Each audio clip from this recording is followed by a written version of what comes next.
pagpaila-ila usab, pagdali. Yo, Randall Labrador here. Unsay tumong anong nanawag na pod?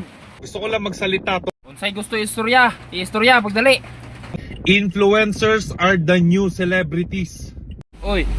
Ay patakataka istorya ha, basig mali-mali na imong gipangingon diha.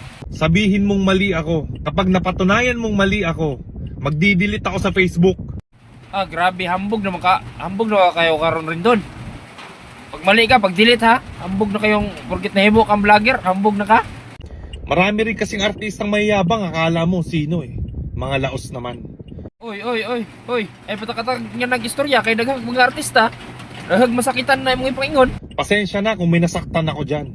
Unsay pasensya, di madag pasensya, isa ko sa nasakitan. Artista ba ko ha? Wala kayong magagawa kundi sumunod sa amin ngayon. Ira namin to. Oy, unsay ira? Artista ko, basig tabangan ka ng mga artista. Wa kailan ako, dakong tao ni. Unsa di ka pinakasikat nga artista ni? Ako nga Rendon Labrador, simple lang eh. Unsay simple lang. Ikaw ang pinakahambog nga vlogger. Hindi ako nagyayabang.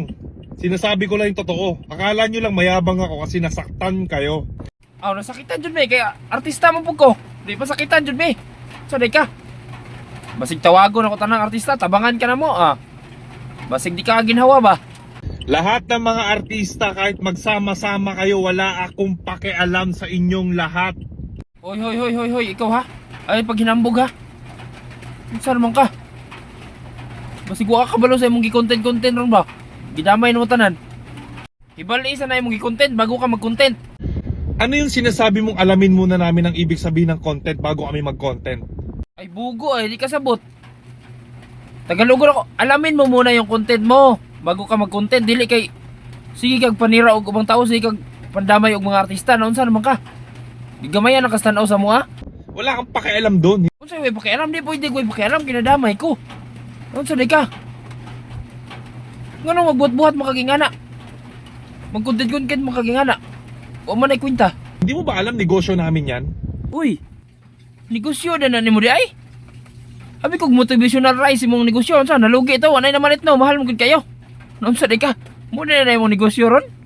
Abi kog di ni negosyo na imong pwede din na negosyo di ay, nana ko idea ba? Hindi nyo ba alam na ang pagiging content creator, influencer, ay negosyo yan? Aw, karon pag gani ko kabalo no, kay giingon man nimo. May gani kay giingon nimo nga pwede din negosyo day.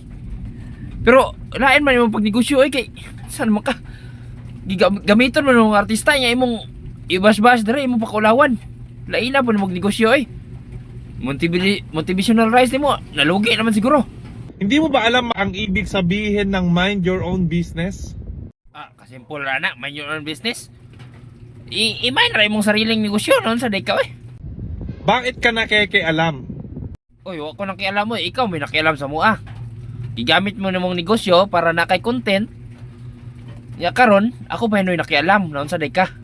Siguro mas maganda kung magkaroon ka ng advocacy na turuan yung mga kapwa mong artista na wala ng platform na matutong mag-social media para maging relevant sila. Ngano, tudluan man ako para unsa? Para magkaroon sila ng bagong karir. Ah, magkaroon ng bagong karir, kagwapo na sa mong karir, kadagko na mong income ng artista niya, papalhimin mo namang negosyo na mong content niya, i-bash na mong mga tao, non sa day ka. Bugua po ni mo eh. Ngayon, kung malinis naman ang intention mo dun sa statement mo, okay lang. Parehas naman tayo eh. Yun naman yung goal natin, di ba? Itama yung mali.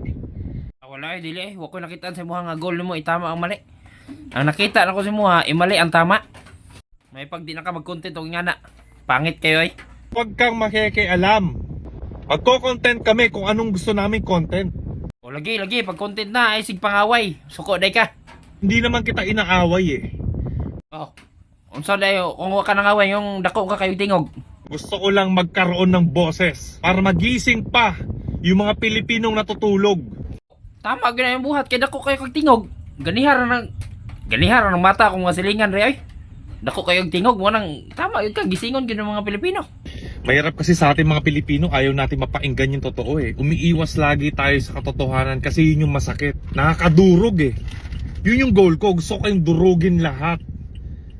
Kasi yung sakit na yun ang gigising sa inyo.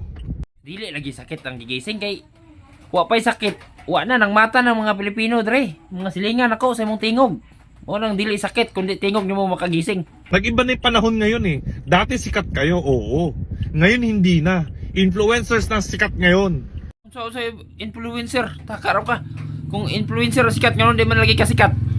Wala kang pakialam doon.